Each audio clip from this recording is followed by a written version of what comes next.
Hey everyone, thanks for joining. Here with Mark. Want to introduce what we're going to be doing here on kind of a weekly, bi-weekly basis. We're going to do interview-style videos, of course, talking to Mark. This one's going to be his background, learn more about him, but we're definitely going to dive into the company, dive into the industry, things happening, and really ongoing things that are happening with the company. But Mark, first things first, how are you? I'm good. I'm good. Busy Good. times. Yeah, good, good. No, crazy markets, obviously. Well, here, like I said, this one we're gonna kick it off pretty easy. Just gonna be your background. Where do you want to kick it off? Maybe where you went to school, first couple jobs, and we'll go from there. Oh God, you're gonna get scared. I'm a dinosaur. Well, I grew up in Montreal, so I speak French, and I worked in the computer industry actually really early on when I was really young, and so I think that's kind of where I got a bit of exposure to the tech industry as well. I was working at one of the first computer stores in Quebec, and very early age, so I learned, retail selling, and basically. Moved to Vancouver in 1997. Hard to believe how long ago that was. And tech was booming, and there was a lot of opportunities. And I ended up picking an opportunity to work for a tech titan and billionaire Lance Tracy. He owns Sutton Realty in Canada, and he sold Pier One Networks. So I ended up mentoring from him, working for one of his companies called Internet Direct, and we got acquired and became Look Communications. And it was a small public company when I joined. It was a $20 million regional ISP, and we became a $1.9 billion beast in Canada. And so that was kind of my first foray, and that was fun until tech came crashing down in 2001, and I realized, things aren't as good as we thought. Tech sector was hurting a bit, and I left working with Lance and joined another tech company actually and helped grow their sales. I went in charge of their sales and marketing, IP applications. It was another company providing back office internet services, and we kind of did really well. I signed a big contract, a $50 million contract with Sprint Communications in the US. I was written up business in Vancouver, $50 million deal, biggest deal in BC, blah, blah, blah. That was fun. And, had a good run and did a lot of work, traveled all over the US dealing in the telecom sector. And then, the chairman of the board of that company, and it was a public company, was more of a mining guy. And quite interestingly enough, I had invested previously in this. I've invested in the stock market since I was a teenager. I think in the crash of '87, I opened up my first trading account, and I bought Inco, which is a mining company, TD Bank, obviously we all know, and Cineplex Odeon. So I covered entertainment, mining, and financial, and all in. And of course, it did well because the market was crashed. I bought it at a bottom, and 2 months later, I almost doubled my money. I thought I was a genius, and life was easy. But so fast forward, we invested in Brex with some buddies, and we got killed in the mining sector. So I was like, Yep. mining stocks.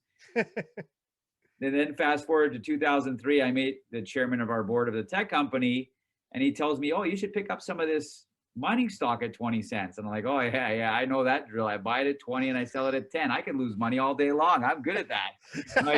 I'm not touching this mining stuff. And sure enough, I watched the stock, of course, because you always watch, but you're like, thank God I didn't buy it. And it goes to 65 cents a couple months later. And I'm like, holy crap, I could have tripled my money. And wow, that's interesting. And then the IR lady that worked for us and worked for him says, "Oh, John's doing another deal." "Oh, which deal?" "Oh, well, you should pick up this stock at 15 cents. And I'm like, "Oh, yeah, mining stock, some shitty gold company. No, no, no, no, no, no, no." And sure enough, from 15 cents, it goes to 45. And it's like, okay, I missed another three bagger. God damn, what's wrong with me? Okay, the next one, I got to go all in because this guy's Oh, he's a rock star, right?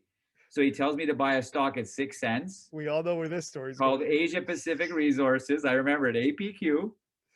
It goes to 5 cents, and I'm like, "Oh, I can't get the winner. Where's the triple? Where's the triple?" And I'm freaking out. They're like, "Just hold on, patient, patient. We're patient the whole summer." Anyways, I wait because you buy into the dream, and sure enough, the thing rips to 11 cents. I start selling because I've doubled my money now. Then it goes to 18 cents. I sold. Eventually got bought out the company. It was a good deal. It was Asia Pacific Resource, a big potash play out of Thailand. Yeah. And so what ended up happening is I made some money, which was nice. But I woke up and realized the tech sector is dead. No one's investing in tech. People want mining companies. And so I left tech in 2003 and I founded a company called Norsemont Mining, 1.0 we call it. And I built up a big mining company, which I didn't know anything about mining. They wrote an article about me. What does a tech guy know about mining? But what I did is I actually, funny enough, as I asked a friend, oh, you know about mining? Who do you know? Who's the top 10 mining guys in BC or in Canada? They gave me a list of all these guys. And I wrote a handwritten note to a guy named Marc, who was the chief geologist of Wheaton River at the time, which then became Goldcorp. And I Yeah. delivered to his house a note begging him to go for coffee. And I knew if he would go for coffee, as a pit bull, I would bite him in the leg and never let go. Please help me, help this kid, do something positive. And so I had convinced him to join our team, and I did the same thing with Jerry Carlson and a whole Rob McLeod and all these mining titans. I brought them all together on a mining company that was 5 cents with no real assets. And then finally, we ended up doing a big deal, and obviously we got more involved in the mining sector. I learned a lot about copper and gold and silver. And fast forward in 2011, we ended up exiting 4 of our mining companies for about 950 million. Norsemont was 520 million, and Petakia, which we owned and controlled, was about 350. And then there was some smaller ones. We did a Coal Hunter and Real Silver.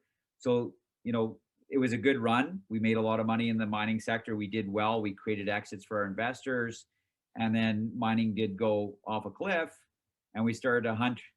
What can we do next? Right? We can do anything, right? And so we went running around the world.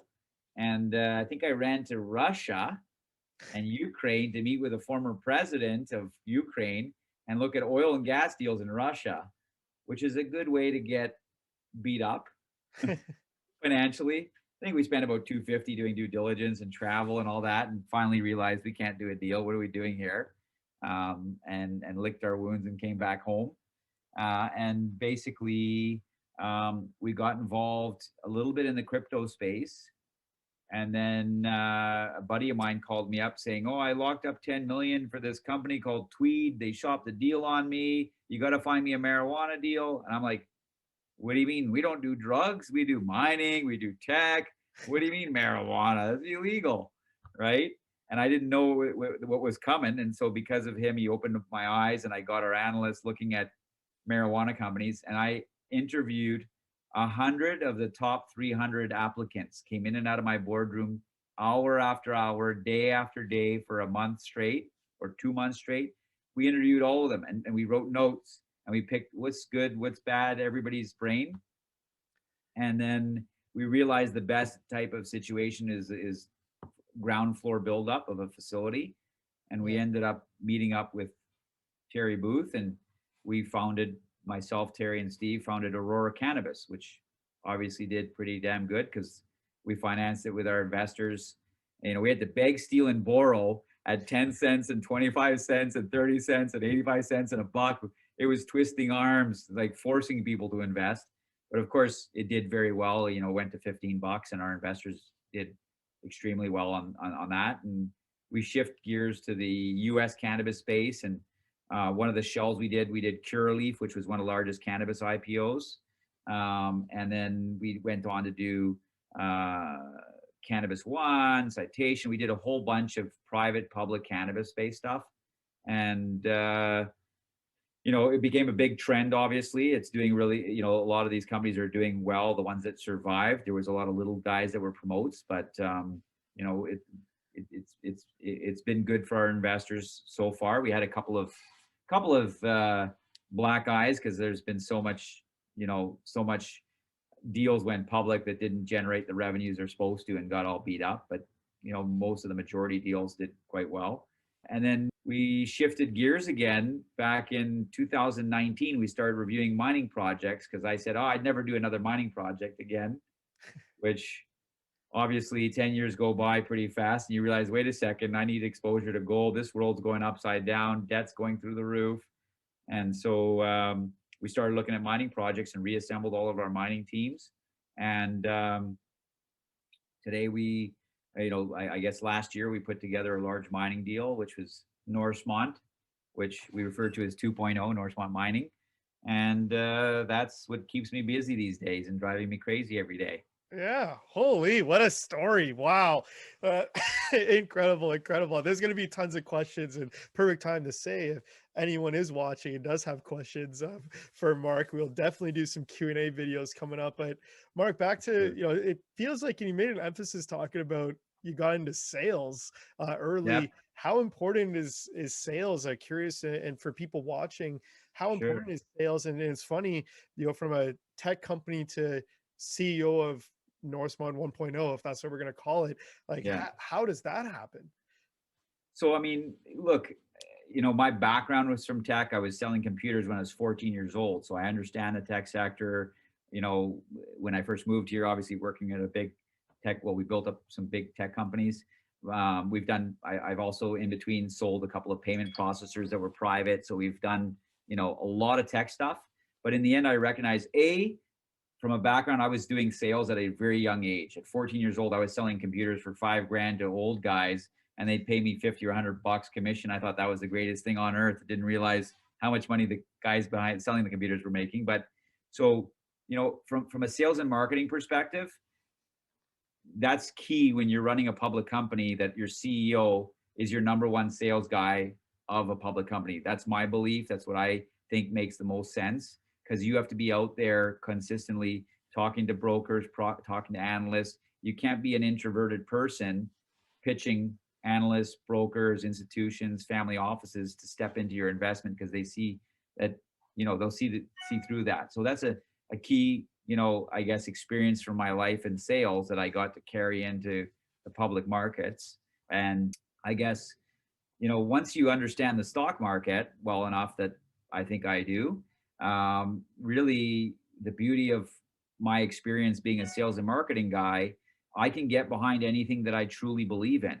So I have the hands-on experience from the technology sector, payment sector, crypto sector, and obviously, I learned from the mining sector, which for me was something new. I didn't know anything about copper. I didn't know the difference between all oxides, sulfides, and leaching and all that. But I learned that because I had a really good team. So I always tell people, you want to have people that are better than you surrounding you, because that's the only way you're going to learn. And so that's where I went out and built a world-class mining team. One of the guys that really helped me a lot, Tom Henriksen, who is from Rio Tinto, he taught me everything about copper. And so I soaked it in like a sponge, because I thought it was so cool, so new, so interesting. What did I know? I knew nothing about it, but it all made sense to me. And I got to the point, actually, funny enough, I would do presentations in London to these institutions, and I would be with either an engineer or a geologist against their engineer and geologist. And after I present the project on a technical level, they'd go, okay, we want to ask you a question, Mark, because we have a little bet going on. And I'd be like, okay, what's the question? I kind of know what it is, because a few people asked it before. And it's like, okay, we have a bet. Are you a geologist or an engineer? And I said, you know what? I'm going to give you the answer after we cash your check. Because if I would tell these geologists and engineers that I'm not either, they'd be like, this doesn't make any sense, because the way I'm talking so technical, Yeah. it's because I really entrenched myself into our asset and learned everything there is about copper. Like, I know copper inside and out. I knew my project from an engineering level, geological level, and I soaked it up. I guess just it was interesting to me to learn new things as well, right? So this industry allows us to basically shift our focus. I knew nothing about marijuana. I don't smoke marijuana, to be honest with you. And it's great. A lot of people do, and it helps people medically, is what kind of interested me in the beginning. But I really didn't know much. Now, of course, I know tons about growing marijuana, So my marketing my marijuana. question, and yeah, I and love this is, learning new things, and this is where I get yeah, an opportunity to do the that. throw, and you talk about it, and it's funny, even Elon Musk says it, and it sounds like it's just kind of BS, but fill the room with people that are better than you at things you're not good at. And there's a lot of CEOs of businesses are not necessarily from that industry, or necessarily speaking, come from that industry. I'm really curious. How do you, from a tech standpoint, you painted in my head, you're standing outside this guy's house with a letter, and how do you convince some guy who's a mining titan, like you say, to join you on a mining board, without any mining experience? I mean, to me, that's sales. I'd love to know maybe what you said to the guy. Oh man, that was 2004. And Art Freeze, if people know Art Freeze, is a pretty famous guy. Mm. And he's not a man of many words, but he's very well respected, and he can be grumpy at times, but we trust him. And I guess at the time, I wrote a personalized handwritten note versus typing something up. Um, and I guess because of introduction through a friend of his to be able to deliver that note to him, I don't recall what I said, but I know one thing. I knew that I was meeting, to me, a kingpin of geology working for a multi-billion-dollar company, and I said, this is a guy I need on our team, and I'm very good at assembling good people together. And so, I don't know what I said, but I probably just wouldn't give up. Like, I'll keep on asking until you say yes. So it's like persistence does pay off sometimes, right? So, and sympathy, right? I was younger back then. That was a long time ago. You're Uh, young, you're driven, and he had a soft spot for a kid with drive. No, awesome. Well, hey. and it ended up paying off for him because he was on our board and he got seated in the deal and had options, and we sold the company, a big success to him. And everybody on our board made a lot of money, which they deserved, because without them, I wouldn't have been able to create that success too, right? They all Yeah. helped me, right? They're So all, so now talk to me, going to, Norseman 2.0, if we're gonna call it that. You're the CEO again. Talk to me through again, what your day-to-day, kind of week to week how is. the hell did that happen? Yeah, that's actually, before we even get to your day-to-day, week to week, how did that happen? And I'm assuming you're like, okay, You want the is it I truth want to be the or? CEO, or is it just all right, make me the CEO? Well, what's interesting is at the time that we did the project, I was targeting people that I think are better than me, people that I've worked with previously. Actually, one of my other directors on the board of Norsemont 1.0, Patrick Downey, who is a titan in the mining business. He's a rock star. I tried to get him to come on our board, be our CEO. I tried to approach all these guys, and the challenge was they're mining guys, so they understood that things are percolating in the mining sector. I've got a great project, but everybody kind of got busy, and I was trying to figure that I would tackle. Paul Matizik, amazing guy. Let me bring him in. Oh, I got a gold deal already, Mark. I'm sorry. And so I actually wasn't anticipating to be the CEO. I thought I could bring somebody better, and I would step on his chair and work with them to develop the asset, advance it. But it ended up getting, gold started to run as we closed, and then everybody was too busy. And then, okay, when I sell the project, I can come join you. And so the board basically said, Mark, we need you to be the CEO, and all the investors want you to be the CEO. And I was like, oh, damn. Uh-oh. But you know Well, what? Here's the thing is, yeah. I'm always, willing to step up to the plate. And at that time, we did have a guy that we thought would step in, and he couldn't. So I ended up stepping up to the plate because the board asked me to. My friends, my family have invested in the company. I believe in the company. I assembled our whole team, brought Art Freeze back onto our team. I brought the chairman of Wheaton River Precious Metals, Bill Katsouris. Like, I've assembled. Tom Henriksen works with us. So there's some old Norsemont guys, and then some newer high profile guys. David Lang, who basically is a rock star and done 25 billion in M&A. He's been the COO of so many mid-cap mining companies you can't even name them. And so basically I had to take on the role because I assembled this amazing team, and we didn't really have leadership at the time we were closing. And so I guess I was Well, there you go. Well, now that you're the CEO, tell me was what's the nominated. what's the week to week then for Mark Levy as a CEO? Are you still looking for a CEO? Obviously, you're doing the role of a CEO right now, but curious Yeah. what that role's like, what the role is like. What's Yeah, sure. I mean, look, I'm comfortable being the CEO of the company. I've done this before. We've done a lot of work in South America. I understand South America. I'm happy to deal with the position that I'm in. I've got a great team that supports me, obviously. I'm also a big believer if there's somebody better than me to carry the project, the door is always open. If the right person can do the job faster and better than I can, I'm the first guy to replace myself. I think that's where you get succession. I'm not a control freak, so I'm easy that way. Of course, it's my baby that I put together, and I would stay involved as a chairman and a board member. But right now, I'm running the ship, and I'm more than happy and willing to run it week to week. Chaos. COVID makes things a bit chaotic, but it also makes things good, actually, in one sense. I mean, travel becomes challenging, right? To get to projects or to go see investors. But on the second, usually I would be doing a roadshow right now in London for a week and then in Geneva for a day in Switzerland. Now I do it all from my laptop in my office, which is a lot more efficient, a lot less costly for our shareholders. You're not spending $50,000 a week on travel, hotels, food, and all that silly stuff. So it's become more efficient, which is really good. I mean, that's the trying to look at the positive of COVID yeah. is efficiency now. We were all used to doing Zoom. So yeah, I mean, things are busy. We've got a lot going on the project. Obviously, we've assembled a team uh, on the ground, and one of the things that forced us to do is I had guys lined up in Peru that could do the work in Chile, but because of COVID and travel, we had to kind of focus our energy on building that team, the core team in Chile, so that everybody's already there, makes life easier, gets us access. Good thing about Chile though is they're getting I don't know if I should say this publicly, but they're getting maybe a few more doses of the vaccine than Canada does, unfortunately.